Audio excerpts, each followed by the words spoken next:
Hi guys! Magandang araw sa inyo. Ngayon ay Huwebes Santo. Wala tayong pasok. So, since wala tayong pasok, eto, linis-linis tayo ng bahay. Since, na rin madumi na rin yung loob ng bahay namin. So, since bakante tayo, I have no choice. Kailangan kong linisin itong bahay kasi kaka-mold na rin kaka-molds kasi ayan, alam naman natin yung molds na yan nagkakosting yan ng sakit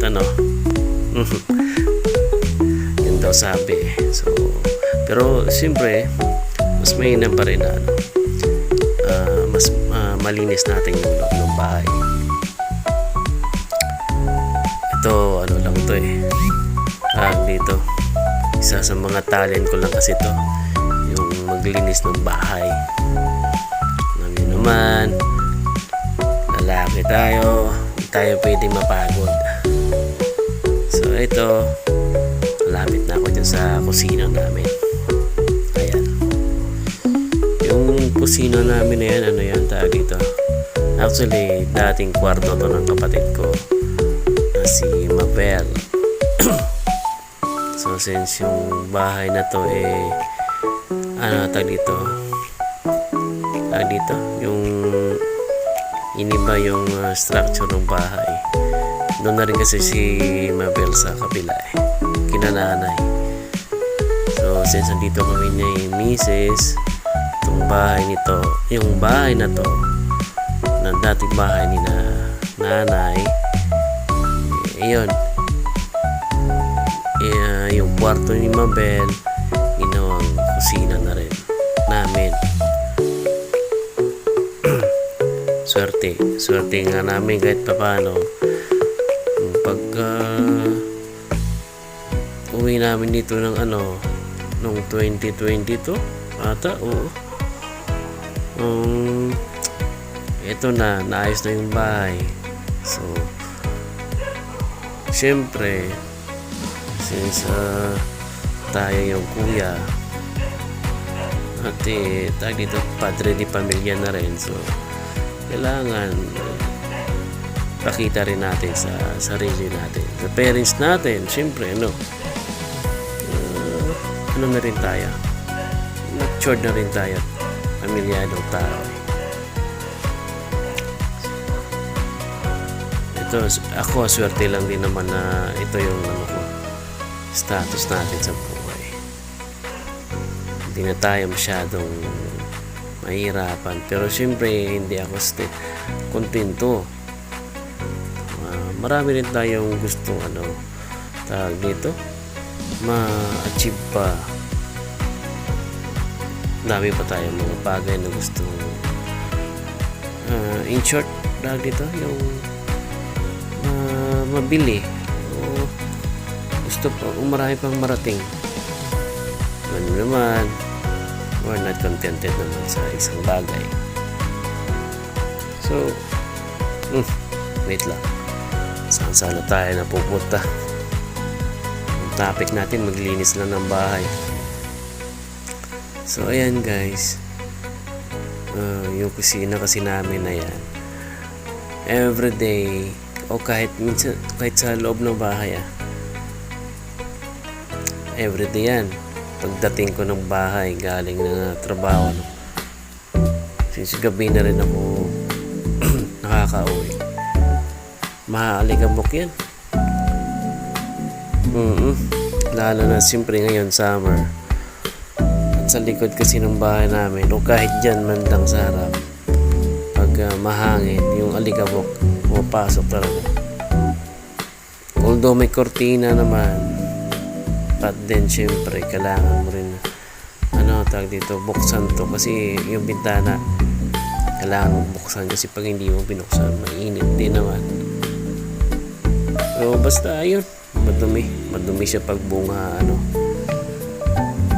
madumi siya pag dating ko ng bahay. Si Mrs. kasi nasa trabaho din, yung anak ko doon lang kinalolo't lola niya.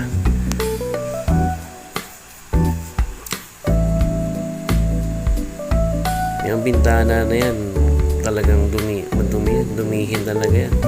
So, kailangan weekly kong lilinisan.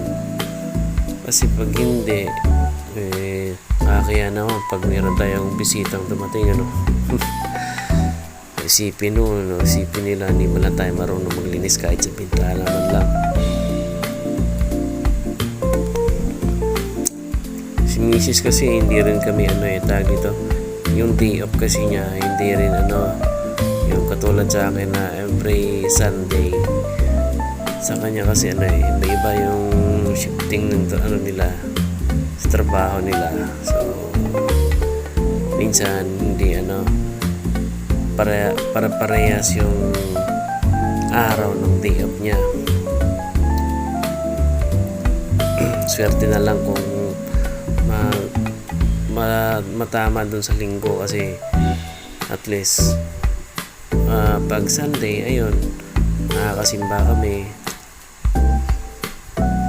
with my family, nanay, tatay, anak. Pag Sunday naman tawag dito family bonding kumbaga sa mga pamilyadong tao dyan.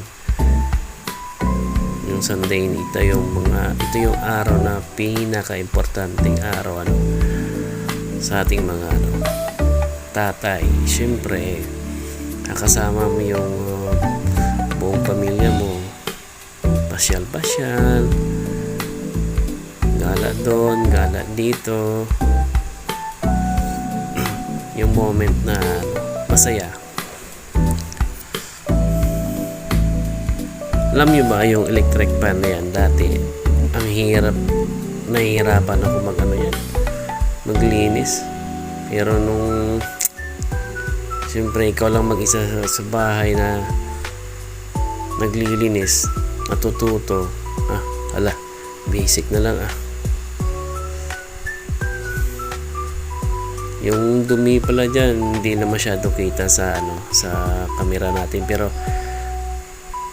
sa actual yan, medyo sa paa, maramdam yung dumi talaga.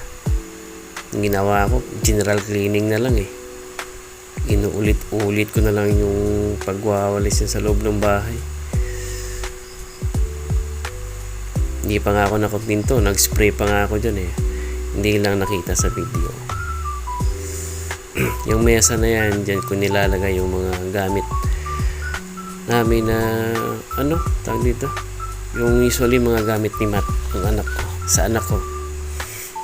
So yan, tapos na, malinis na yun, malinis na yung bahay. So sige guys, thank you sa panonood, sa kwentuhan.